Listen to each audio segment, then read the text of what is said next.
I should have died in that blizzard. I should have died in that blizzard. The search team told me that afterward. Another hour in those conditions, and they probably would have been recovering a body instead of talking to me. What bothers me isn't that I got lost. What bothers me is that sometime during the worst night of my life, something found me first. I'm 51 years old. I've spent 30 years in the backcountry of the Northern Rockies, hunting, guiding, building a career out of exactly the kind of judgment that's supposed to keep a man alive in country that doesn't forgive mistakes. I am not the kind of man who panics, hallucinates, or builds stories out of nothing. I've spent 4 years now trying to build a story out of nothing anyway. I haven't managed it. I want to walk you through this in the order it happened, because the order is the only thing that makes the strangest part of it make sense. There's a detail near the end of this account I've never told anyone outside my own family. I'm gonna get to it. But you need the storm first, because nothing else makes sense without it. The storm. This happened 4 winters ago, in late November, on a solo trip into a remote drainage in the Bob Marshall Wilderness. Good forecast. Clear skies, manageable cold, nothing in the system for days. By the second morning, the sky had started doing something the forecast never mentioned. A storm dropped in faster and harder than anything I'd seen move through that country in years. Within an hour, visibility collapsed to a few feet in every direction. Within 3, the temperature had fallen so fast, I could feel it happening in real time. I tried to turn back toward my truck. I didn't make it. The wind itself seemed to be coming from every direction at once, and my own compass stopped feeling trustworthy somewhere in that first hour of full whiteout. I made the decision to stop moving and dig into a drift rather than risk walking blind in conditions that were actively trying to kill me. I understood, hunkered in that drift, that I might not survive the night. I had no way of knowing I wasn't going to spend it alone. The first tracks. It was still dark, sometime past midnight, when I first heard something that didn't belong to the storm. A sound, distinct from the wind, moving through the blowing snow in a way that made distance impossible to judge. I told myself it was branches. I'd told myself that before. I'd been right almost every time. By first light, the storm had eased just enough to see 30 or 40 yards in the gaps between gusts. I forced myself up to check my situation, every joint in my body objecting to the decision. There were tracks in the snow, less than 20 feet from where I'd spent the night. Large, far larger than any boot print. A depth that suggested real weight, and a stride longer than any human gait I could produce myself. My first thought was simple. Someone else was out there. Someone with a radio, with help, with anything that might improve my situation. I called out. The wind swallowed my voice whole. I had no way of knowing whether anyone or anything had heard me. Too large to be a man. I got down and placed my own boot inside the clearest print. It extended well past my boot on every side, by a margin nothing reasonable could explain. I tried a second print a few yards further along, certain the first measurement had to be some trick of the angle. It matched almost exactly. I tried a third, further still. Same result.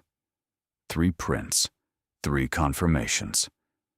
No room left for me to talk myself out of what I was actually measuring.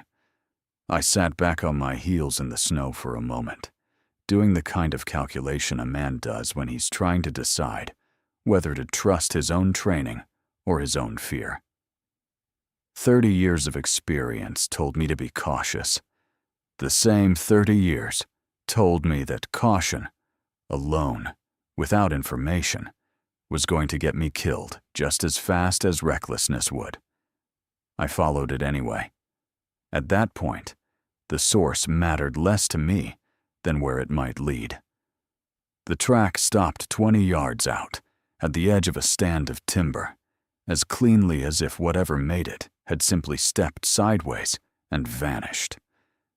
No drag marks, no broken branches, no sign at all of where it had actually gone.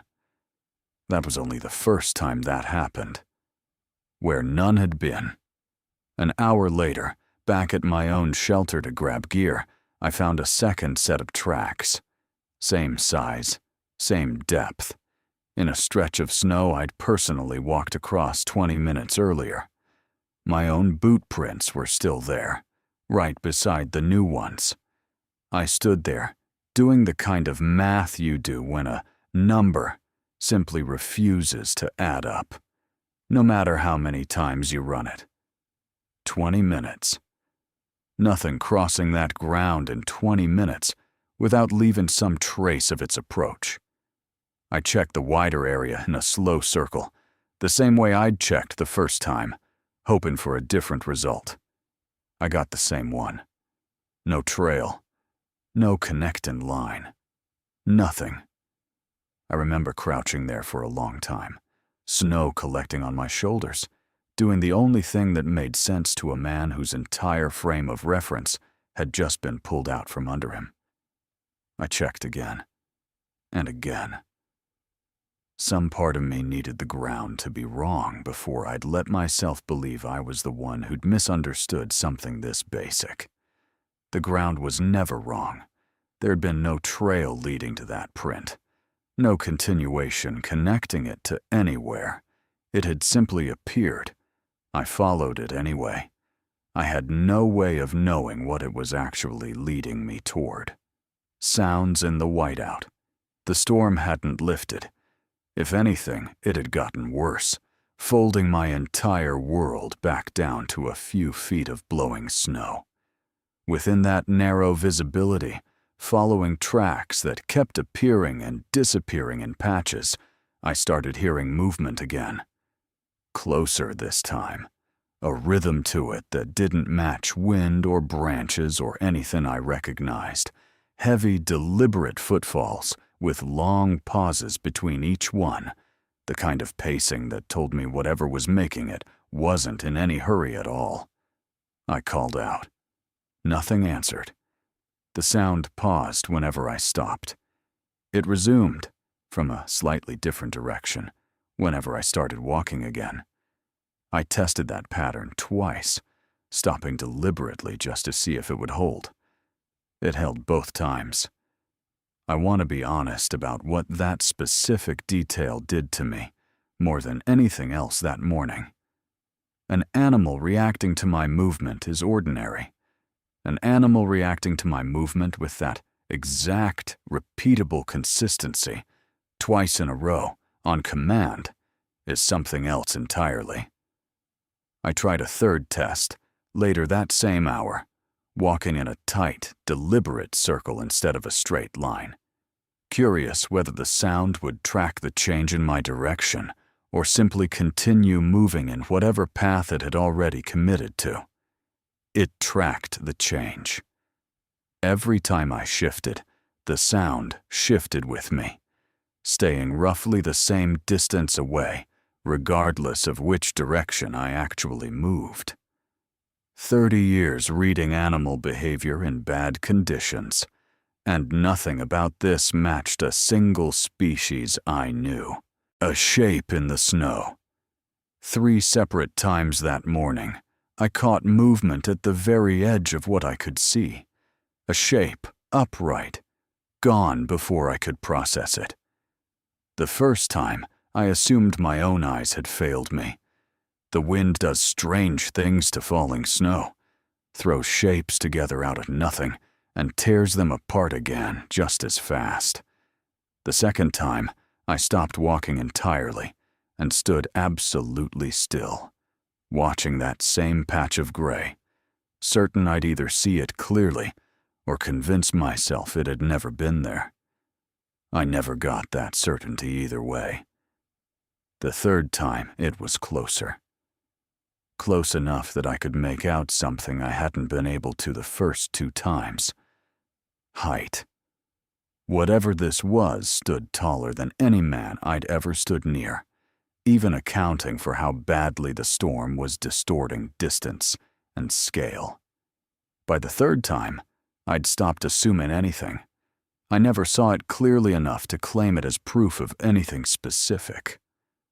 I also can't explain away 3 separate sightings, each one paired with tracks I could verify physically afterward, as nothing more than an exhausted mind seeing things.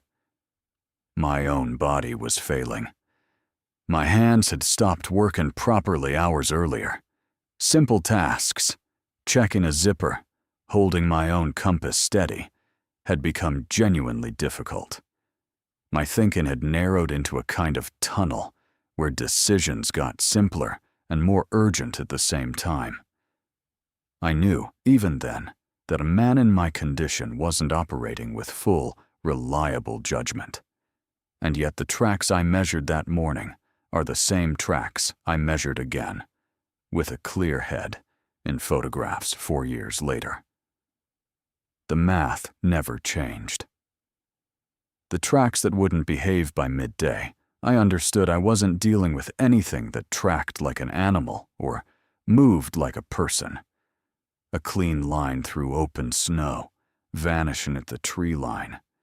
A fresh print on ground I'd just crossed myself, with my own prints still visible right beside it. Never a continuous trail. Always, somehow, continuing in the same general direction whenever I lost it and kept walking anyway. I knelt at one particularly clear print and ran my hand along the edge of it, checking a measurement I didn't trust the first time. The weight, the stride, the placement. None of it matched anything I understood from 3 decades in that backcountry. I counted 6 separate instances that day of tracks beginning with no approach trail at all.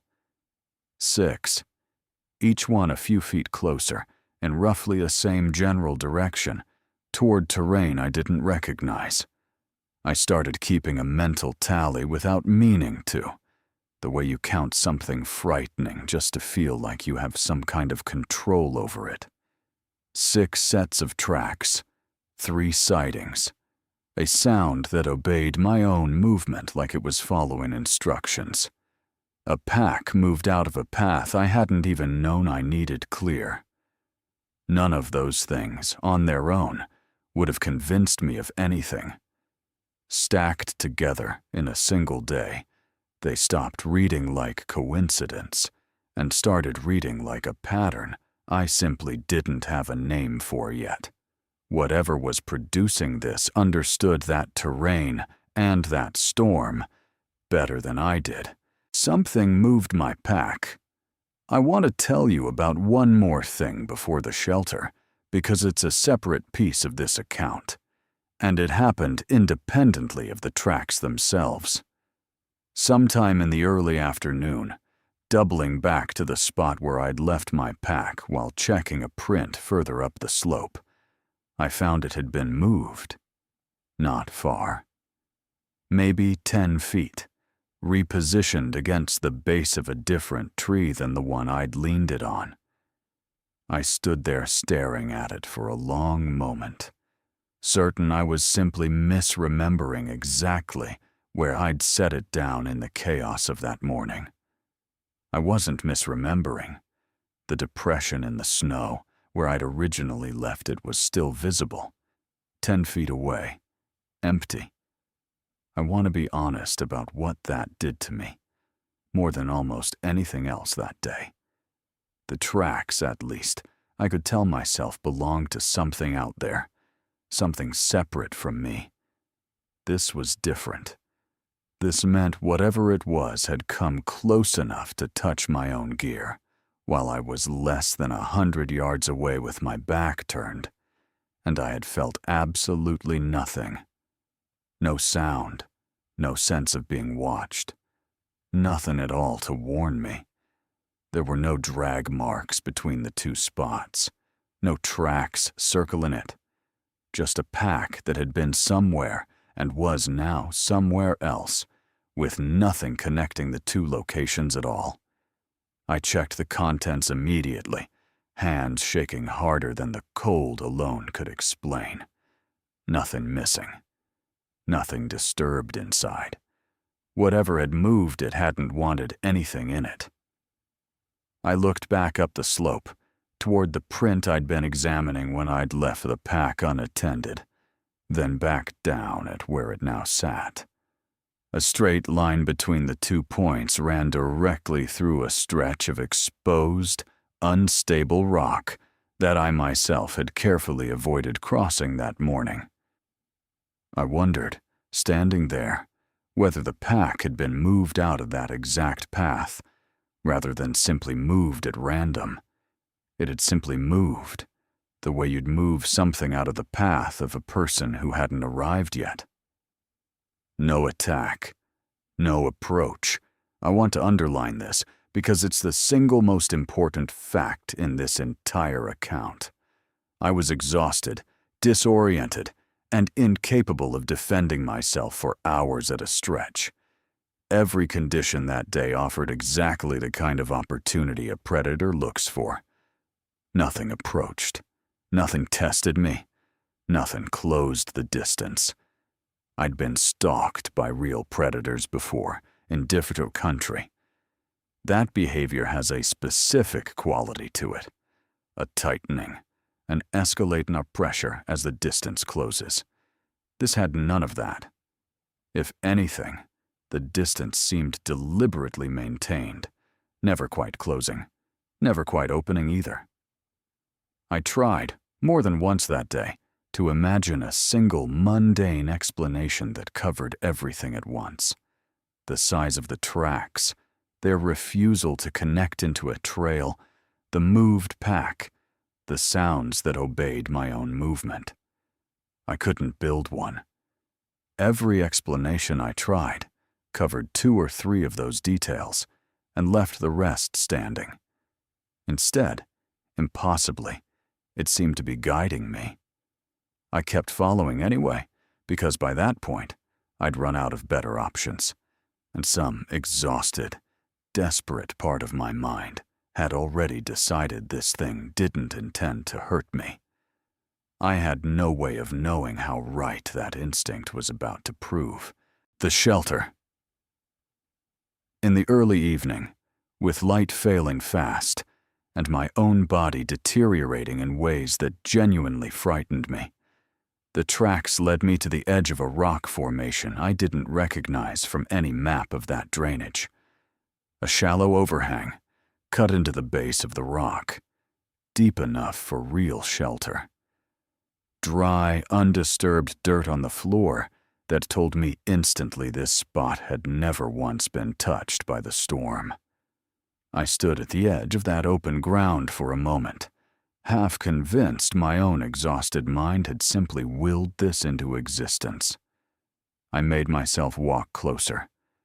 I made myself put my hand on that dry dirt before I let myself believe it.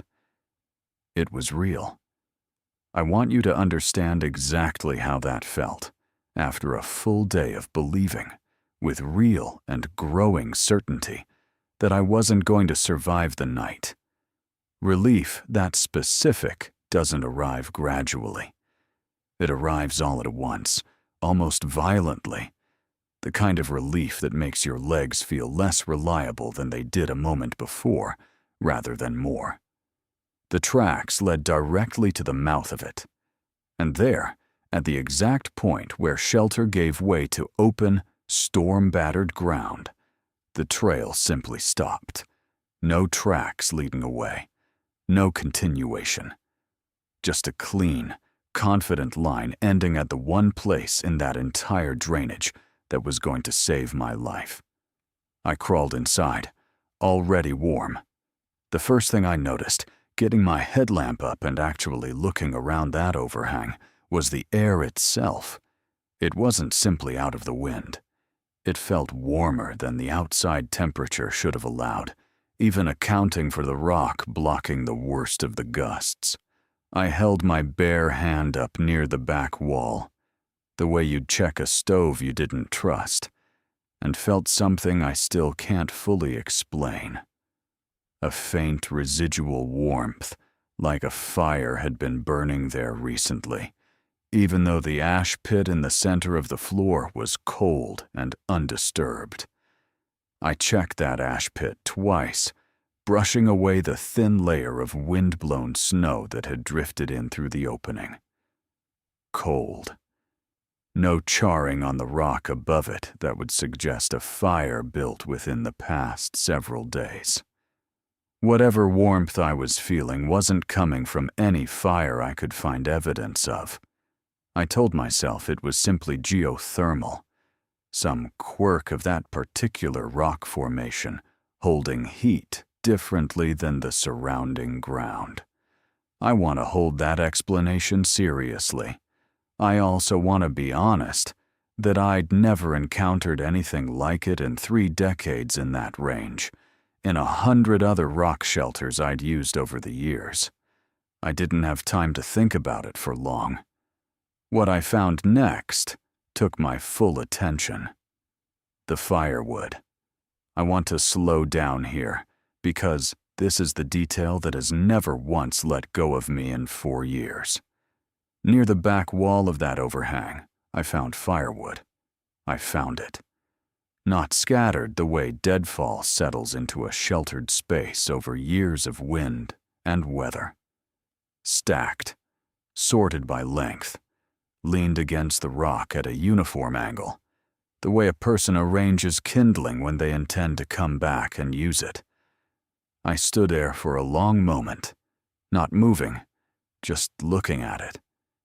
The wood was dry, not the gray, weathered dry of something forgotten for years. Fresh dry, the kind that hadn't been sitting through a full season of snow and thaw. It had been arranged. 6 or 7 pieces, graduated from longest to shortest, leaning at almost the same angle against the rock, the way you'd arrange something meant to be found and used in the dark, by feel, by someone too exhausted to see clearly. This shelter hadn't simply existed. It had been waiting. I built a fire with hands I could barely control, and I want to be honest that I cried doing it. The kind of crying that has nothing to do with sadness and everything to do with a body finally allowed to feel exactly how close it came to not making it. I fell asleep eventually, with my hand still resting on the edge of that pile. The way you'd keep a hand on something you were afraid might not still be there if you let go of it. I survived the rest of that night in a shelter someone had already prepared, with wood someone had already stacked, for a man who hadn't arrived yet. Without it, I would have died. The search team found me the following afternoon. The team leader told me directly that the margin between what happened and a very different outcome had been measured in hours, maybe less. I remember almost nothing about the helicopter ride out beyond the specific, overwhelming relief of warm air finally moving across my face. I remember trying to explain the tracks to the paramedic working on my hands, and watching her professional, careful expression do nothing at all to confirm or deny whether she believed a word of it. One of the search team members, a younger guy who'd grown up hunting that exact range, asked me unusually specific questions about the firewood once we were back at the trailhead. More specific than anything else he asked me that day. I remember thinking, even through my own exhaustion, that the question had landed somewhere personal for him, somewhere he wasn't fully explaining. I told them about the tracks. They documented it. They didn't dismiss it outright. They also didn't know what to do with it, the same way I didn't, and the conversation moved on to getting me to a hospital. I spent 2 nights there recovering from frostbite and hypothermia that had come closer to severe than I wanted to admit. I remember lying in that hospital bed, warm for the first time in days, running the entire sequence over and over in my head, looking for the moment any of it had started making rational sense. I never found that moment. I still haven't. The path made no sense. 3 days after my rescue, I went back through every photograph against a topographic map, trying to reconstruct exactly where those tracks had taken me. I sat with that map spread across my kitchen table for most of an evening, tracing the same line over and over, certain I was misreading the terrain. I wasn't. The path made no sense as a direct route. A far shorter line existed, one that would have taken half the time, and exposed me to considerably less of the storm. Instead, the actual path wound around 2 stretches of dangerously open ground, routing me through terrain that was longer, but sheltered. I measured both routes 3 separate times, using 3 different reference points on the map, hoping each time to find I'd simply made an error in plotting it. Each measurement came back the same. I tried, for a while, to convince myself that the longer route simply happened to follow easier walking, the kind of path any tired animal might naturally favor over rougher, steeper ground. That explanation held up for exactly one of the 2 detours. It fell apart completely at the second, where the sheltered route actually required more elevation gain, not less, the opposite of what an efficient, energy-conserving animal would choose for itself. I checked that second detour against the map a 4th time after that realization, half hoping I'd find a reason the extra elevation made sense for some purpose other than my own protection. I never found one. An animal moving toward its own den doesn't optimize a route for a stranger's survival instead of its own. I had no way of explaining that. I still don't. I've shown that map to 2 other experienced backcountry guides since. Men who know that exact drainage as well as I do, neither of whom knew the full story behind why I was asking. Both of them, independently, looked at the route and asked me the same question before I'd said a word about what actually happened. Why would anyone take that path instead of the obvious one? I didn't have a good answer for either of them either. Was he being hunted or helped? If something capable of leaving tracks that size had wanted to hurt me, it had more opportunity that day than I can fully convey. I was vulnerable for hours at a stretch. Nothing ever closed that distance. I don't believe I was being hunted.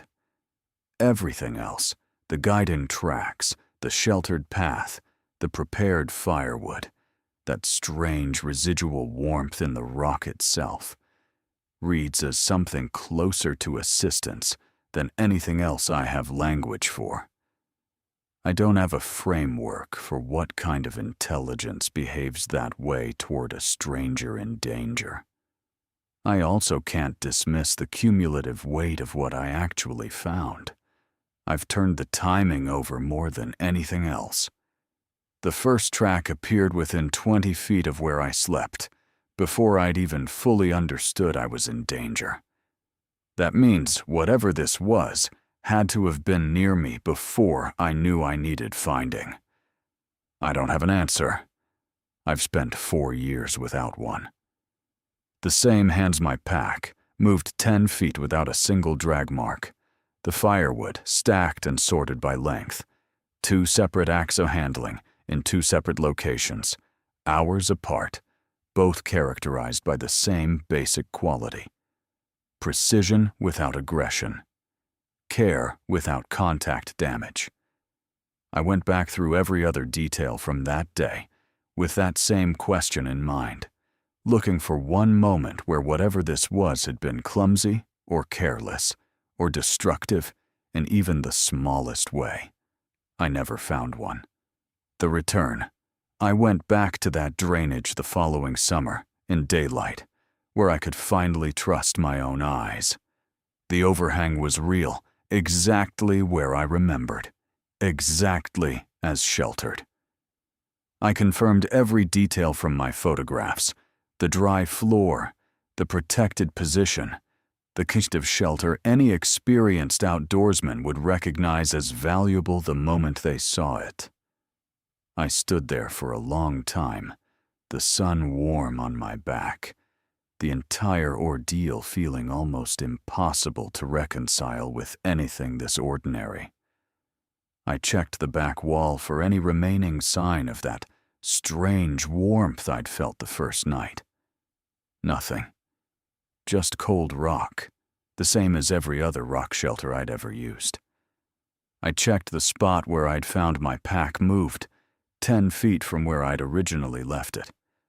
Ordinary ground now, summer grass grown up through what had been packed snow that night. Nothing to suggest anything unusual had ever happened there at all. I found no tracks at all. Nothing connecting that shelter to the rest of the terrain. I expected that. A full winter and summer of weather will erase almost anything in that exposed country. What I could not erase was the math. A man lost in a whiteout that destroyed his own sense of direction within minutes had been led across appearing tracks, disappearing tracks, sounds that paused exactly when he paused, to the single best shelter in an entire drainage, stocked with dry firewood on the one night he would have died without it. What's changed since I still hunt in winter?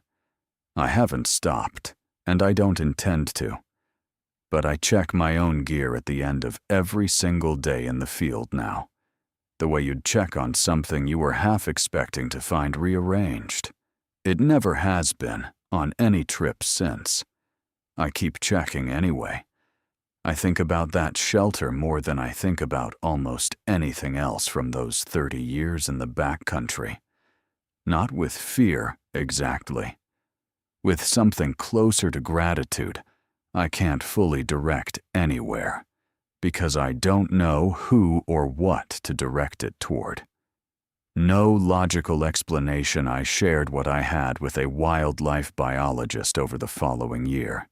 He couldn't offer a complete explanation for the tracks, the pattern, or the wood. He told me the cumulative pattern bothered him more than any single piece of evidence on its own. An isolated, strange track is easy to explain away. A pattern that consistently prioritizes a stranger's survival over any obvious self-interest is considerably harder. I asked him what he thought I'd actually experienced. He told me honestly that he didn't know. One last look. I want to tell you about the night, almost a year after the storm, when I finally sat down and went through every single photograph from that ordeal in order, start to finish, instead of jumping around the way I usually did when something specific was bothering me. It was late. My wife had gone to bed hours earlier. I told myself I was simply organizing the files properly, backing them up. The kind of mundane digital housekeeping that doesn't require any particular emotional weight. I moved through the early photographs quickly. The first track, the second, the moved pack. Each one familiar by then, almost comfortable. The way any photograph becomes comfortable once you've looked at it enough times. I got to the last photograph I'd taken at that shelter, The one from the morning I left, before the search team found me on the trail out. I'd looked at it before, more times than I could count. I'd never looked at it quite that closely. Something made me stop scrolling. I still can't tell you exactly what. The final detail. I want to slow all the way down here, because this is the detail I've never told anyone outside my own family. And it's the one that has never once let me fully set this story down.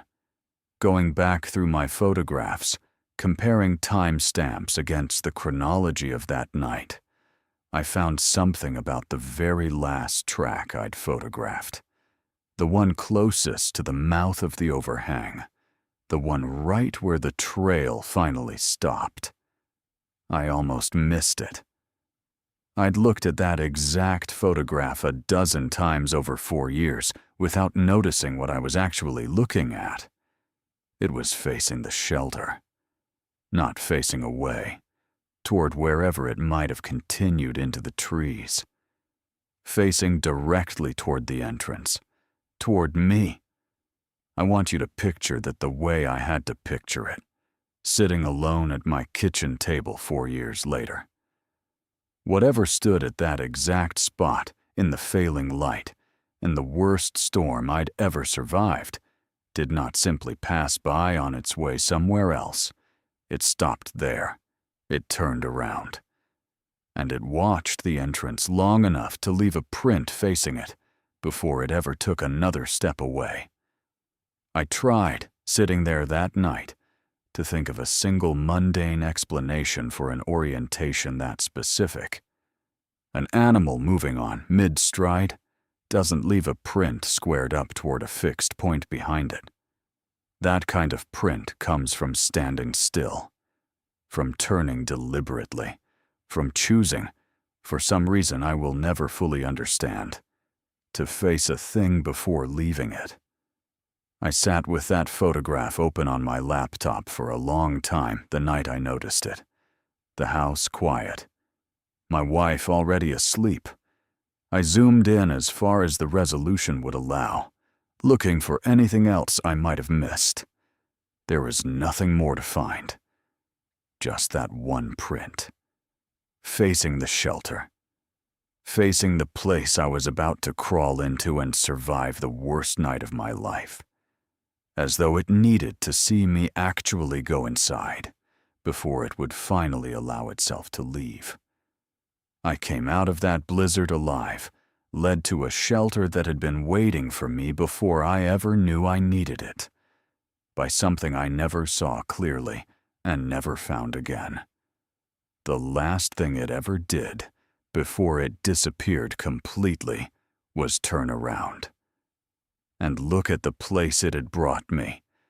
It was facing the shelter,